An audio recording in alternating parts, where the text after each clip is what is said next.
Philadelphia means brotherly love. The youngest city of the 7 cities, the city gained its name after its founder. So, may founder pala siya, yung taong talagang nagsusumikap upang maipanganak itong syudad na to. Si Attalus II was nicknamed Philadelphus.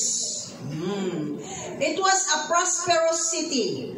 The original purpose of the city was to make it a center for spreading Greek language, culture, and manners throughout the Asian provinces and beyond.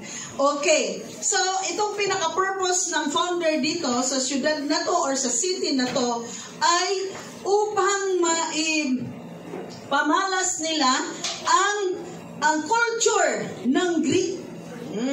So, posible itong si Attalus ay taga-Greece. Kasi dati pwede namang magtawid-tawid. Walang passport, maglakad ka lang, okay na. Ngayon ang hirap-hirap. Kasi marami ka pang pagdadaanan. Pero dati, sige, magtawid-tawid ka lang kung ikaw ay masipag. Lalo na kung may pera ka, kasi kakayanin mo ang iyong mga lakad. Ma-finance mo ang sarili mong lakad. O kaya, i-finance ka din ng inyong bansa. Ipi-finance ng kanilang bansa. Kasi, ang uso dati, manakop ng ibang mga lupain, ito ay friendly na pananakop. Friendly. So, from Greece, pumunta si Attalus doon sa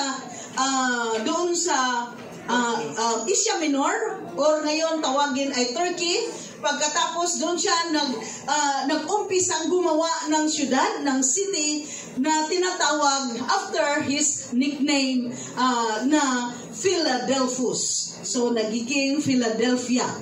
And the original purpose, upang ma-spread ang language ng Greece. Yung Greek language. Tapos yung culture, kung paano sila sumayaw doon, kung paano sila kumain, kung paano sila magrespeto sa kanilang mga magulang, lahat-lahat na. Kung paano sila magluto. So yun ang mga kultura nila. And in the manners, yung mga ugali nila throughout the Asian provinces. Okay. So the city was known for beautiful buildings. Well known siya sa beautiful buildings na tinatawag siya na Little Athens. Kasi ang Athens dati ay hanggang ngayon ay may mga magagandang buildings at yung ibang buildings na yan ay meron pa hanggang ngayon. Pero itong Philadelphia ay laging may lindol. Kaya ang mga tao daw ay nag-i-evacuate laging may evacuation sila. Every time na ililindolin sila, mag-evacuate sila, aalis sila ng lugar. Pagkatapos, pag medyo okay na, babalik na naman sila sa Philadelphia. Okay, so ganon ang background ng Philadelphia. Hindi pa po yun ang church. Kasi ang church ay within that city ang Philadelphia. Okay, so in verse 7, sabi dito, unto the angel of the church in Philadelphia, write. So, ang utos ng Panginoong Jesus to the messenger of the church in Philadelphia, isulat mo to. So, actually kasi ang pinaka-obispo or bishop, pag sinabi kasing bishop, parang apostle, na siya yung naglagay ng pundasyon ng Christianity sa 7 churches ay si John the Beloved or si John the Apostle. So, pag sinabing John the Apostle, kapatid po ni James, na yung mga tinawag na mga disipulo ni Jesus Christ. Mga first 4, yan sila, na mga disipulo. Si Andrew at si Pedro, si John at saka si James. John and James, the son of Zebedee. So, si John and James ay mayaman po. Kasi minsan po, pag tinawag, pag mayaman, nawiwili sa kayamanan. Si Andrew and Peter also ay mahirap po. Minsan kasi ang hadlang din pag tinawag sa misyon ay ang kahirapan. Paano na kami doon? Akala mo talaga kung mayaman dito. Mas maganda kung mahirap ka ngayon, tatawagin ka kasi i-bless ka ng Panginoon. Amen. Pag mayaman ka naman, sanay ka na sa kayamanan. Matuto kang kumain ng kayamanan galing sa Panginoon. Pero, sige lang, hindi na ako mag-encourage ng ganyan. O, ano lang yun? Hindi na. Praise God, bahala na kayo sa ating Panginoon. Kung meron tayong full-time na calling, ikaw na at ang Panginoon ang mag-usap. So ito si John, ang pinasulat ni Panginoong Jesus dito sa Revelation. Pag sinabing Revelation ay pahayag. This thing saith he that is holy, he that is true, he that hath the key of David. Hallelujah. He that openeth and no man shutteth, and shutteth and no man openeth. Hallelujah. So, yan po ang description ni Jesus sa kanyang sarili dito sa Philadelphia. Yan po ang kanyang pagpakilala sa Church of Philadelphia. So, sabi pa niya, this thing saith he that is holy. Kung sabihin holy ay sinless. Amen. Walang kasalanan na Jesus. Hallelujah. He that is true, meaning genuine, not fake God. Ang sabi niya na hindi na doon kay Brother Bong na comment, hindi ako naniniwala sa Panginoon mo tapos at sa Biblia. Ay, grabe. Grabe talaga. Hindi ba niya naisip kung saan tayo nanggaling? Sino bang gumawa sa tao? Si Satanas ba? Walang create si Satan na tao. Sinira lang niya ang creation ng Panginoon. Kung anong meron tayo galing to sa Panginoon, sinira. Dinistorbo ni Satan. Hallelujah. Alam mo lalaki ka, alam mo babae ka. Bakit sabihin mong lalaki ka? Bakit sabihin mong babae ka? Na lalaki ka naman. Hallelujah. Dinistorbo ni Satanas ang gawa ng Panginoon. Bakit totoong nangyayari? Dahil sa pagsamba ng Diyos-Diyosan. Nasa Romans 1 verse 26. Hallelujah. Na dahil nagsamba ating mga ninuno, ating mga magulang sa Diyos-Diyosan, ito ay nanganganak ng kakaiba. Basahin mo dyan, Rob. For this cause, God gave them up unto vile affection, for even their women they change the natural use into that which is against nature. Okay. So dahil sa pagsamba ng Diyos-Diyosan, hinayaan ng Panginoong Jesus masira. Hinayaan, hindi niya kinontrol. Bakit? Katigasan ng ulo. Merong original na Diyos na pwedeng tawagin. Bakit hindi tatawag agad doon sa Diyos na totoo na kahit ikaw ay nasa higaan mo, pwede mo siyang tawagin? Bakit pupunta ka pa kung saan-saan upang magluhod-luhod, upang punas-punasan at ilagay mo sa kung saan-saan?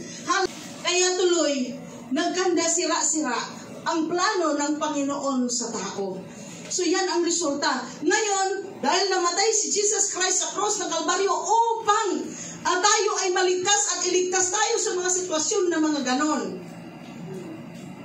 Hallelujah. Spread natin ang balita. Patanggapin natin sila sa Panginoong Jesus bilang Panginoon at tagapagligtas. At yung mga taong ganon, pwedeng baguhin na if we are willing. Hallelujah. Meron pang nag-comment doon sa aking share lang talaga. Actually, wala akong sinabing masama. Tapos sabi niya, ito na yung sinasabi mo. Di pinindot ko, akala ko, ito na sinabi mo. Hala, kunyari, parang Jesus, na bakla. Sabi niya, ito na kasi nakaganon-ganon. Nakaganon-ganon. Sabi ko, in Jesus' name. In Jesus' name, alam niyo, pinag-pray ko talaga, Lord. Kahit sa social media lang, kahit ganito lang, kasi nilapastangan kanila, magpakilala ka sa kanila. Kahit sa anong kaparaanan, ibig sabihin, kung bigyan mo na sakit, bigyan mo na. Kung sampalin mo na. Kabastos. Huwag nating bastusin ng ating Panginoon sa ating pananalita. Tayo ay gawa lang ng Panginoon. At siya pang gumawa, siya pang nagligtas sa atin. Siya pang namatay doon sa cross ng Kalbaryo. Hallelujah. Hallelujah. Kunti lang tayong nagpuri sa Panginoon. Ang dami nilang naglapastangan sa ating Panginoon. Pero nothing to worry. Dahil hindi tayo ang kontra nila, kundi ang Panginoon. Nakakaawa sila. He that is true. He is a true God. He is our true Savior, a genuine God, not a fake God. He that hath the key of David. David was a powerful king during his time. Everything is at his own disposal. No one can oppose. Oo. Kasi napaka-powerful ni David at saka sa lahat ng mga hari. Si David kasi ang laging na-example kahit kay Jesus. Oo. Kasi well-known siya at mabait siya. Naging friend of God.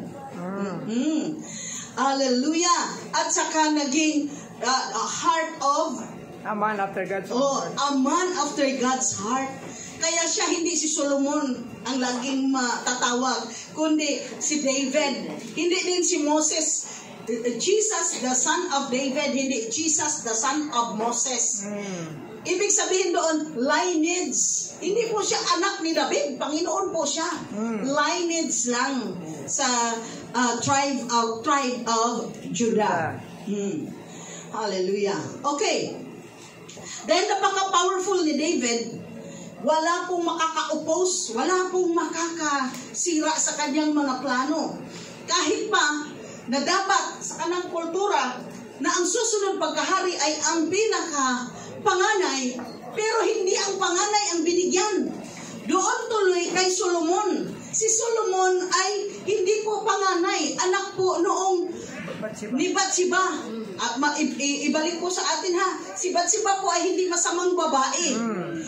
Si Bathsheba po ay maganda at pinagnasaan lang ni David. Pero bakit na ibalik pa rin si David sa sinasabing a man after God's own heart? Dahil kahit nagkasala si David, bumalik siya sa Panginoon. Humingi siya ng tawad ng katakot-takot at minarusahan din siya ng katakot-takot ng Panginoon. Amen. Hallelujah. After that, patuloy ang kanyang paglilingkod. Hallelujah. So, Jesus is more powerful than any king here on earth. Amen. Si Jesus po, kaya in-example lang si David, the key of David. Ibig sabihin, si Jesus has the key. Hallelujah. And He is more powerful than any king dito sa mundo. He that openeth, Jesus gave them an open door. Merong open door. Siya po ang nagbukas ng mga pintuan. And no man shut it. Walang makakasarado sa mga bukas na pinto para sa mga Philadelphian church, para sa mga Philadelphian Christians. No man can close that open door or doors for the Philadelphian Christians. Bakit? Kasi may pabor sila sa Panginoon. Hallelujah. And shut it and no man open it. And when Jesus shut the door, no man would be able to open it. Amen. Pag hindi yan para sa'yo, hindi po yan para sa'yo. Hallelujah. Minsan din isasarado ng Panginoon ang mga bagay-bagay dahil hindi ka karapat-dapat. Hallelujah. Therefore, Jesus reminded the church in Philadelphia that He is holy and true. He is also the keeper of the keys and doors. Hallelujah. Mababasa po natin Isaiah 22 verse 22. And the key of the house of David will I lay upon his shoulder, so he shall open and none shall shut. And he shall shut and none shall open. So ito po ay dati nang naibigay na bersikulo bago nangyari sa Isaiah pa eh. Hallelujah. Old Testament, Old Testament. Pagkatapos, ito ay inulit dito sa Revelation sa panahon ni John. Panahon ni John na wala na si Jesus. Ilang taon na ang nakalipas. Hallelujah, matanda na si John. Doon na sa island of Patmos. Nasa island of Patmos. Nasa kapighatian si John during the time na ni-reveal ng Panginoon ang pahayag na aklat. Hallelujah. Praise God. Napakabuti ng Panginoon. Kaya makikita po natin na nag-coincide from Isaiah to Revelation. Itong mga salita ng Panginoon, hindi po fake ang Panginoon. Hallelujah. Ang fake po, yung makikita natin, mga simento yan, pwede mo yung iganon at mawawasak yan at mababasag yan. Hallelujah. Kasi ang Panginoon, He is a true God. Amen. Totoo na Panginoon. Once isara ang opportunity para sa iyo, ay masara yan. Once ibukas yan, ay bukas na talaga yan. By the way, praise God, salamat po sa ating mga prayers. Ay bukas na po ang interview ni Jinji. Amen. Oh. That is an open door. Hallelujah. Amen. Hallelujah. Hallelujah. Hallelujah. Prior to that, gusto na siyang interviewin ng Nisin. Pero sige lang, antay tayo doon sa UP. So praise God, bukas po ay interview niya sa UP. Hallelujah. Napakabuti ng Panginoon. Nakita ko dito nag-coincide na kung buksan talaga ng Panginoon, bukas talaga. Salamat sa mga prayers, salamat sa tulong talaga sa prayers sa buong church. Hallelujah. At salamat sa lahat ng naniniwala na ang Panginoon ay makagawa niyan. Kasi imposible po sa atin, pero posible po sa Panginoon. Walang mahirap sa Diyos. Walang mahirap sa Diyos at walang imposible sa Diyos. Amen. Hallelujah. Sooner or later, magkaroon po tayo ng doktor sa CLC Fan. Pero hindi dito, wala tayong hospital doon. Sa PGH. Hallelujah. At magdagdag yan at magdagdag at magdagdag.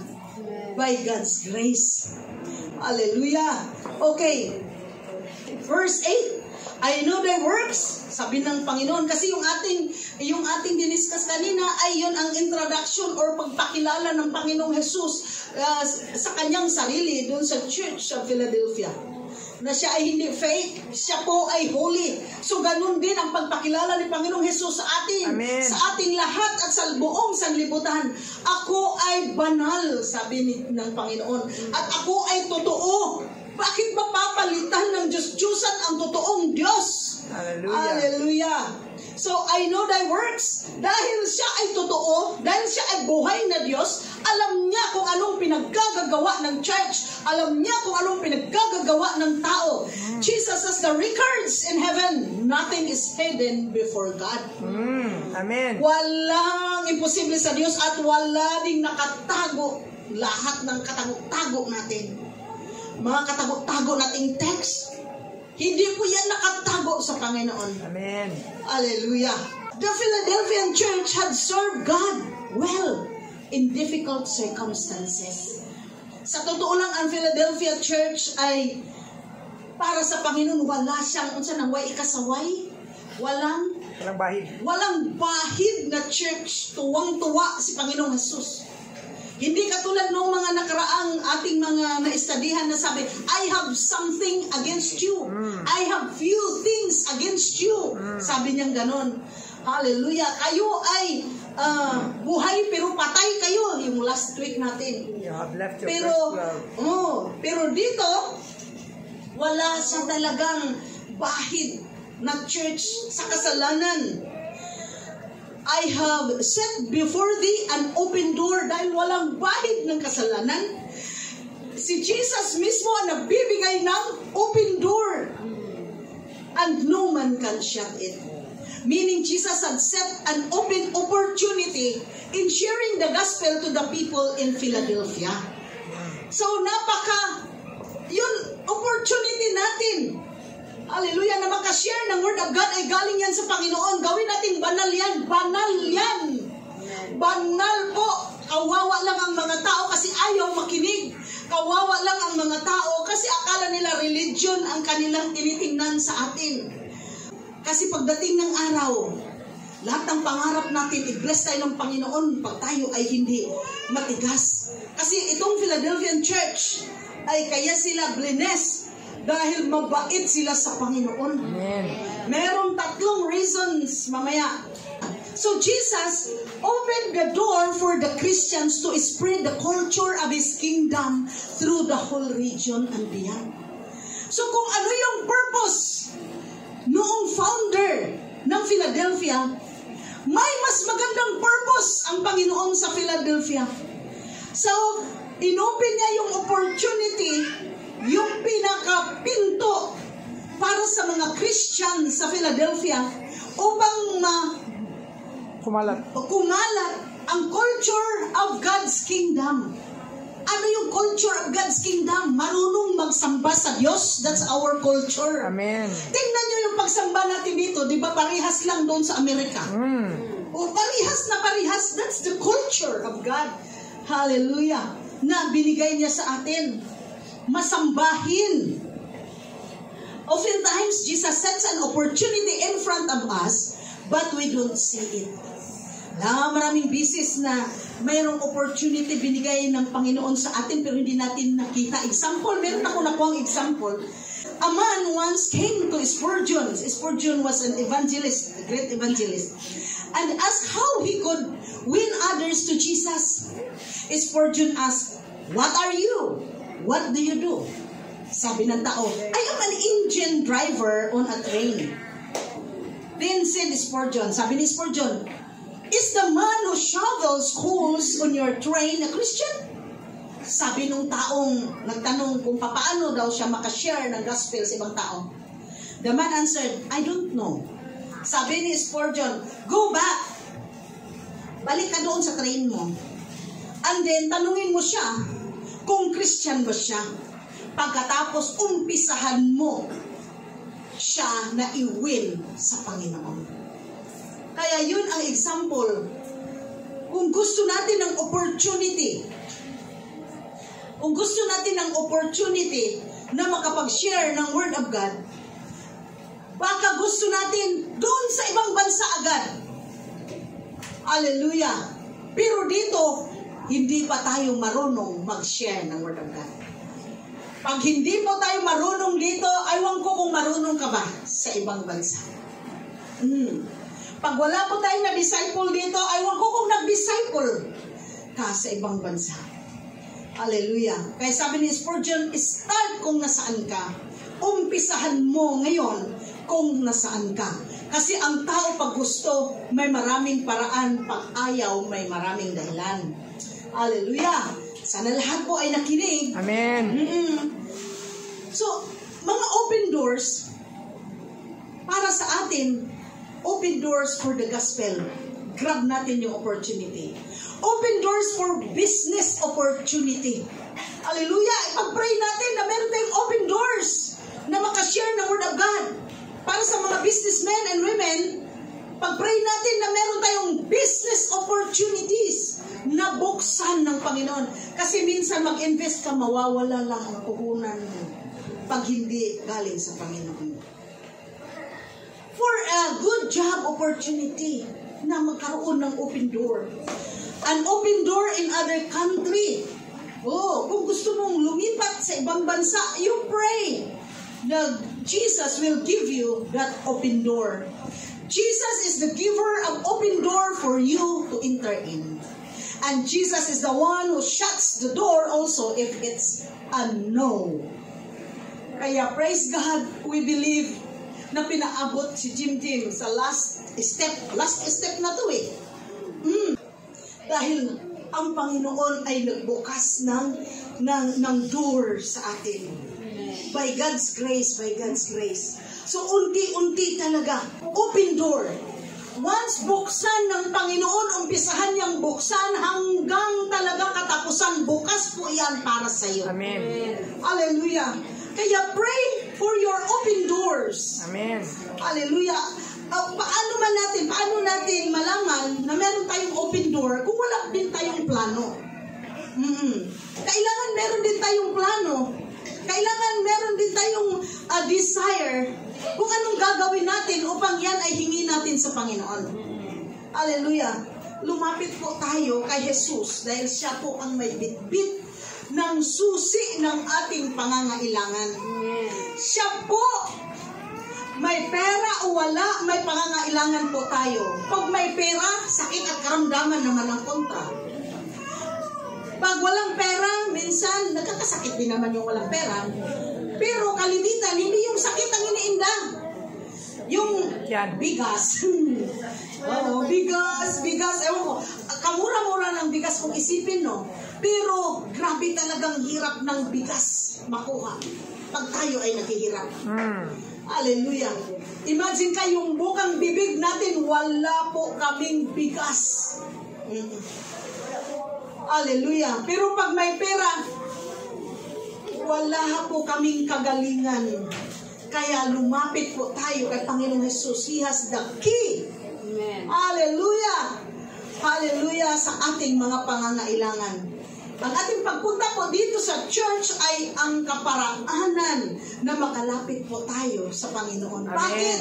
Hindi po kami ang Panginoon, hindi po tayo ang Panginoon, hindi po yung katabi mo ang Panginoon. Ang Panginoon na pinag-uusapan po dito, ang siyang lalapitan po natin. Itinuturo po dito paano po tayo lumapit sa Kanya. Hallelujah, hallelujah. Kaya tanggalin na sa isip natin na mas maganda yung malaking building, doon tayo magsamba kung hindi naman taos puso ang pagsamba natin. Malaking ang building, yung pagtuturo ay hindi ka naman naturuan. Kasi mas okay ba yung religion? No. Hindi po, mas okay po ang aming Panginoon, ang ating Panginoon, kasi hindi lang okay kundi He is the Holy God. He is a true God. He is not a fake God. Amen. Hallelujah.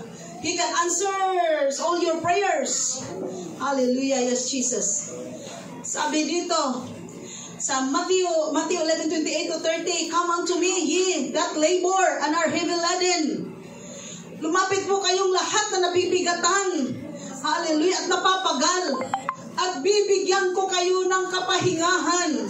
In 29, take my yoke upon you and learn of me.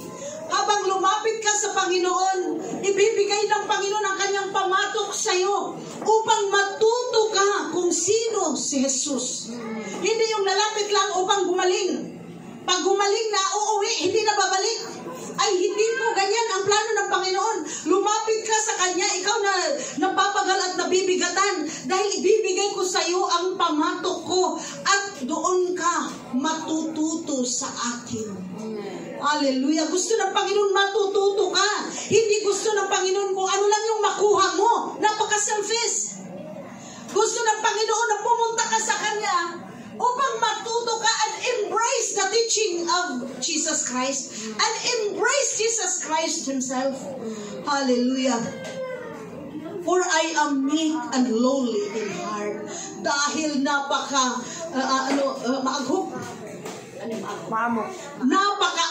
daw at napakababa ng kanyang puso. Madali siyang matouch sa inyong pangangailangan. Madali siyang i-approach. Sino ang Panginoon po ng mga tao? Ang ating Panginoon ay meek and lowly in heart. Napakaamo at napakababaw ng puso ng Panginoon na madali mong, hallelujah, dali mong kaputon, madaling makamtan, madaling maabot. And you shall find rest unto your souls. Kung gusto mo lang gumaling, pupunta ka dito, tapos aalis ka kaagad kasi magaling ka na, you cannot find rest of your soul. Kasi katawan lang to eh. Kahit magaling ka ngayon, pwedeng mamatay ka bukas eh. Ilang beses ba tayo nakakita na pinagaling ngayon at namatay din pagka next year? Kasi kung kunin ka na talaga. Ang importante, you embrace the teaching of the Lord Jesus Christ. You receive Jesus Christ as your Lord and Savior. Dahil yung kaluluwa po ang kailangan ng Panginoon. Kung sa Bisaya pa, dayan-dayan raning unod nun.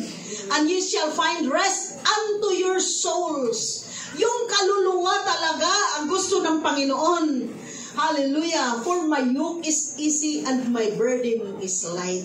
Napakadali lang ng pamatok daw niya.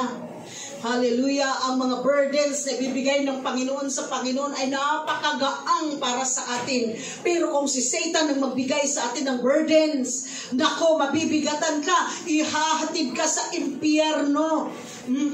So, akala lang natin madali maimpyerno. Hindi po madali. Iwasan po natin ang impyerno. You receive Jesus Christ as your Lord and Savior. Tanggapin po ninyo si Jesus Christ na magiging Panginoon at tagapagligtas. Hallelujah.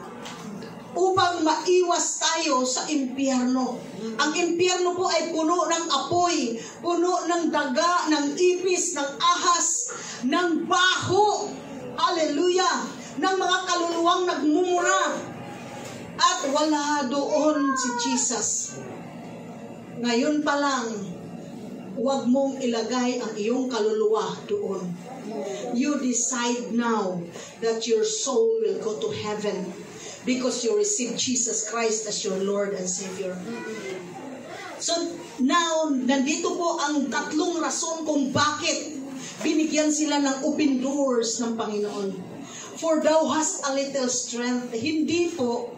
The term little strength does not imply weakness, but real strength. They were weak enough to be strong in the Lord. They acknowledge that they cannot do nothing apart from Jesus' power and strength. So, ibig sabihin itong little strength na sila mismo, ang church mismo nagsasabi, Lord, pag wala ka, hindi namin magagawa itong lahat. Yun ang gusto ng Panginoon. Makinig po tayo. Ang gusto ng Panginoon na hindi po ating plano, kundi plano ng Panginoon. Hindi po ating lakas, kundi lakas ng Panginoon. Hallelujah. Hingin po natin lagi sa Panginoon at ipailalim po natin sa Panginoon ang ating mga plano, ipailalim po natin sa Panginoon ang ating mga buhay. Hallelujah. May pera o wala. Kasi, ayan siya mayabang kasi mapera. Hindi po. Hindi na yan totoo. Ang daming mayabang na mahirap. Nakakahiya patuloy tingnan. Kasi hindi ka ba naiiya sa sarili mo? Ang hirap-hirap mo tapos ang yabang-yabang mo. Mas maganda magyabang. Siguro siya magyabang na lang yung mayayaman. Okay pa. Kasi pwede naman. Pero sa harapan ng Panginoon, hindi pwedeng mayabang.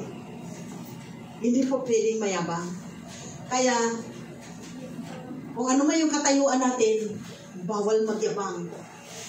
Hallelujah, sa harapan ng Panginoon. Hallelujah. Ang gusto ng Panginoon, we acknowledge ourselves as nothing before the sight of God. But we have everything because of God inside us. Hallelujah. Yes, Jesus. Hallelujah. I can do all things through Christ that strengtheneth me. Makagawa po tayo lahat ng ating mga nagagawa dahil kay Panginoong Jesus. Ganun po sila kung tingnan nila si Jesus. And has kept my word. So nag-acknowledge sila sa presensya ni Lord at sa strength ng Panginoon. Number 2, they has kept the word of God. Laging nagbabasa ng salita ng Panginoon. They are faithful to Jesus and His word. And has not denied my name. Pangatlo, hindi daw talaga nila dininay si Jesus. Kahit anong hirap, hindi talaga dininay si Jesus. They live in a way that was faithful to the name and character of Jesus. Yung pag-deny natin sa Panginoon, hindi necessary na sabihin natin na ayoko kay Jesus. Hindi. Pwedeng sabihin natin, Christian ako, pero wag mong pakialaman ang buhay ko. Yun lang. So, hindi ka Christian. Ganun na talaga ako eh. Ganun ka pala eh. Hindi ka pa pala na bago. Ganun ka eh. Hallelujah. Ano magagawa ko? May magagawa ka. Manalangin. Magpakumbaba sa... Huwag kang magpakumbaba muna sa tao kasi hindi natin kaya magpakumbaba sa tao. Magpakumbaba ka muna sa Panginoon. Bago tuturuan ka ng Panginoon kung paano magpakumbaba sa lahat ng bagay. Hallelujah. Tayo namang lahat may habang eh. Pero unti-unting tinanggal ng Panginoon ang kayabangan natin. Hallelujah. Kasi hindi lang sa Ilonggo yung ang pera ko, ginape ko, napalay. Hindi po. Lahat po mayabang. Kasi, sabihin, uy, Ang pangit mo. Kahit pangit yan, magagalit yan. Kung hindi mo yan mayabang, hindi magagalit. Sasabihin, oo nga, pangit ako. Paano? Ganito lang naman talaga. Okay lang. So, smiling. Pero ang pangit mo, sabihin na lang, bakit ikaw? Bobo ka ba? Ang pangit. Oh, di ba? Kayabangan. Ikaw, ang hirap-hirap mo talaga. Kahit mahirap yan, magagalit din. Oo. Bakit ka nagagalit? Ang hirap mo nga talaga. Hayaan mo lang sa susunod. I-bless din ako ni Lord. Ayun. Hallelujah. Pero doon masusukat ang kayabangan pag nagagalit pa tayo kung anong sinasabi ng iba. Hallelujah. Yes, Jesus. Hallelujah. Okay. So patuloy tayo. Kailangan natin ang Panginoon. Kailangan natin ang lakas ng Panginoon. Kailangan din natin ang salita ng Panginoon. Hallelujah. Pwede natin gamitin yung cellphone na mag-audio tapos habang binabasa. Kasi pag puro lang audio, pag hindi ka ganun katalas, wala ka maintindihan eh. Wala ka maintindihan. Ako wala akong maintindihan pag nag-audio lang ng Bible. Pagkatapos mag-audio ka tapos sundan mo. Kasi kung hindi ka mag-audio, magbabasa ka sa Bible mo, mawawala ka. Ang bilis mo lang matapos. Pero pag nag-audio ka, makakatapos ka ng ilang chapters. Pwede din yun. Pero sa study, hindi pwede mag-audio. Mag-study ka talaga. Na isa-isahin mo kung paano, kung anong nangyayari sa Word of God. Hallelujah. Pero kung mas mahal natin yung ibang bagay, hindi na lang mag-study. Okay. Para walang gulo. At huwag po nating i-deny ang Panginoon sa ating mga kilos at galaw. Huwag talaga. Hallelujah. Bakit nag-post ako? Kasi ang dami agad na pumasok. Tapos na isa-isa na naman kasalanan. Huwag na. Basta, huwag i-deny ang Panginoon sa ating mga buhay. Hallelujah. And then, Jesus was completely pleased with His church in Philadelphia. Grabe. Tuwang-tuwa si Jesus sa Philadelphian church. Sana all. Amen. Sana matuwa ang Panginoon sa CLC Fan Church. Sana matuwa ang Panginoon bawat isa sa atin. Amen. Hallelujah. Yan po ang magiging objective natin, magiging goal natin. Hallelujah. Sabi sa verse 9, Behold, I will make them a synagogue of Satan, which say they are Jews and are not, but do lie. Behold, I will make them to come and worship before thy feet, and to know that I have loved thee. Hallelujah. Pag sinabi kasi itong synagogue of Satan, ang mga tao yun, na mga Hudyo, physically mga Hudyo, pagkatapos, hindi pala Hudyo daw ang ugali. Kasi pag sinabi mong Hudyo or taga-Israel, mga nasa lineage ni Abraham. Si Abraham mabait sa Panginoon, friend of God si Abraham. And then father of faith.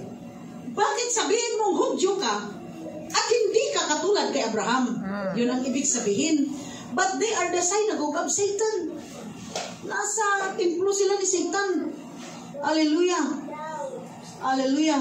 And I will make them come and worship before your feet. Huwag po tayong mag-isip na pa-worshipin natin sa ating paanan yung mga kontra natin. Hindi po yan ibig sabihin. Jesus promised that He would vindicate. Yung nagsasalita ng masasama sa atin, i-vindicate po ng Panginoon. Ang Panginoon po ang maghatag og panimalus. Maghiganti. Ang Panginoon po ang maghiganti para sa atin. Kaya yung mga bibig ng mga nasa labas kung ano-anong pinagsasabi sa mga Christians, balang araw, makikita nila na tayo po ay pinagpala ng Panginoon. Sa totoo lang, kahit sa GT, nakikita na ng mga taga-GT na pinagpala ng Panginoon yung ating kapatid kung paano sila pinagtabuyan doon sa kanilang bahay na napakaliit, kung paano sila awayin. Pero ngayon, tinangaway pa ba, te? Nangaway pa ba? Hindi na. Sila makaabot ng Canada eh. Praise God. Hallelujah. Wala na. Kasi pinakita na ng Panginoon. Kung hindi man sila pinahirapan ni Lord, pero pinakita ng Panginoon paano blinis ang inaway nila. Hallelujah. Kasi meron tayong Panginoon. Kaya ingat po talaga sila sa atin. Kasi the Lord will vindicate us. Paghigantihan sila ng Panginoon dahil sa atin.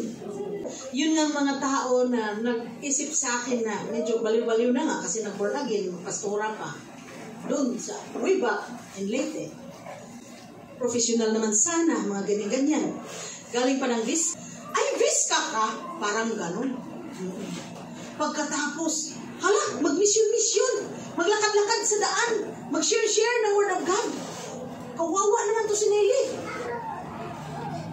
Pero, kagabi lang, nabasa ko yung comment ng aking pinsan. Sabi, Ning, kasi nining kasi ako sa amin, kasi bunso ako. Ning, tingin mo naman sa Panginoon, napahabain pa niya yung aking buhay. Maisip ko talaga paano nila ako pinagtawanan dati. Bakit? Nakagano na dito eh. May butas na eh. Alam niyo, habang ako'y naliligo, naisip ko talaga, nilipad kaya ako doon para ilihans ko na. Kung kukunin mo na, tatanggapin ko lang, okay na. Kasi okay lang naman mamatay yung katawan, pero yung kaluluwa, huwag lang sanang mamatay sa impyerno. Pero, of course, sila yun. Silang lahat ang naglabastangan sa akin dahil, bakit ako mag-born again? Bakit magmimisyon? Walang pera! Pero kakaiba ang Panginoon mag-bless. Amen. Hindi po ako naging, yung kipuvitos. Pero desire ko po talaga magkaroon ng alahas. Hindi ko desire ang lipstick. At saka yung mga ganun-ganun. Pakialam. Balik-balik na akong mga pilit. Mata ko alam. Gusto ko lang talagang alahas. Yung kuko ko, pinaganyan ko lang yan. Tapos, pag naligo ako, magdala ko toothpick. Huwag kayong gumaya sa akin kasi hindi ka naman malalangit kung magaya-gaya kayo sa akin. Tumanggap ka sa Panginoong Jesus bilang Panginoon at tagapagligtas. Huwag. Kung hilig, sige. Yung nasubrahan na, huwag naman. Kasi gandang-ganda na sa sarili, huwag naman. Hallelujah. Kaya idolatry na din yun. Pero mula pa talaga noon, sabi ko, Lord, gusto ko mga lakas din. Ang hirap-hirap namin, pero gusto ko talaga. Hilig ko lang. Hallelujah. No need to explain. Nakita niyo naman paano tinugon ng Panginoon. Para sa mga baguhan, baka sabihin niyo dahil may anak akong siman, wala pa po siyang pinili sa akin. Hallelujah. May anak akong matalino, wala pa pong pera yan. Sabi ko nga, ito, sa inyong dalawa, kung sinong may gusto, siya yung bibigyan ko. Ay ma, kasi sa gabal sa trabaho. Kung doktor ka, sa gabal ba to? Kung consultation, hindi sa gabal. Okay. Kung walang tatanggap, okay lang, gawin ko itong tinapay lahat. Sabi ko talagang ganun.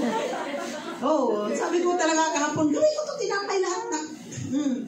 Pag medyo malapit-lapit na, alam ko na, kasi may warning na yan sa Panginoon, ay, ko na to, dispatcha ko na to lahat, walang may gusto eh.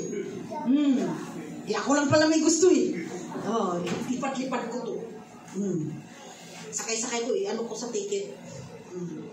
Kain ko. Pasok ko saan ba? Alam mo na. So, hallelujah. Kasi hanggang buhay ka lang nito eh.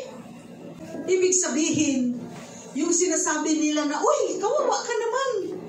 Graduada ka, ganyan-ganyan. Paano ka na? Hallelujah. Sabi pa ng ate ko, Ning, ba't buo ba yung ngipin mo? Yung isyu ng ngipin. Kasi habang nag-video call kami, yung dito niya, dito, ubos. Ito meron. Ito naman dito, ito tanggal. Hindi talaga nakatugma. Ito talaga natanggal. Ito naman meron. Sabi niya, pagtawa-tawa naming dalawa. Buti yung ngipin mo rin, buo pa. Sabi ko, mula 17 years old ako man na. Ang sabi ko, hallelujah, hallelujah, praise the Lord. Ikaw, ano sabi mo? Sukli. Magkano utang mo? Bayad. Basta tawa siya ng tawa. O diba? Malaking kaibahan sa pera o bayong at saka sa hallelujah, praise the Lord. Sabi niya, alam mo ning totoo kayo. Totoo talaga. Amen. Kasi may dulo eh. Amen. Umpisa lang yung tinitingnan nila. Yung dulo sa contest. Ending. Ang Panginoon ang kasama natin. Sila pera nila kasama nila. Tingnan natin. Iyak pa siya. Pag sinabi talagang school, sakit talaga ng dibdib ko. Bakit? Ano ko ba? Kasi na, kumusta si Jim? Mana, kung laudi. Ba't ka umiyak? Ano ka ba? Hindi ako umiyak. Sabi niya. Kasi, naano na talaga ako, may trauma ako sa school. Kasi kaisa-isa kong anak, may pera naman. Hindi naman nag-aaral. Yung mga anak mo, wala kang kapira-pera. Lahat nag-aaral. Sabi ko, balik tayo mana. Hallelujah, praise the Lord. Hallelujah. Hindi pera ba yung pera ba yung? O, diba? Makapagpaaral sa mga anak ninyo, mga maliliit ang anak, ang hallelujah. Amen. Praise the Lord. Makapagbili ng maraming alas, ang praise the Lord. Hallelujah. Hindi po tayo iwanan ng Panginoon na ignorante. Hallelujah. Yung sobrang sikap, pera o bayong. Hallelujah. Praise God. Tapos isa pa, hindi ako nakapag-greet noong birthday mo. Bakit? Inatake ba naman ang asawa ko? Ha? 53 years old pa, inatake na. Oh, si Mario nga man na. Ano, nagpanday? Ha? Nagpanday? Oo, nagpanday. Oo, gumaling eh. Hindi na nag-inom. Hindi nag-inom ng whiskey ha. Ng tramadol. Ng pinriliver. Wala, ang asawa ko. Ganyan. After 1 month, pag wala daw improvement or progress sa pag-inom ng mag-dialysis daw, sabi ko, too early.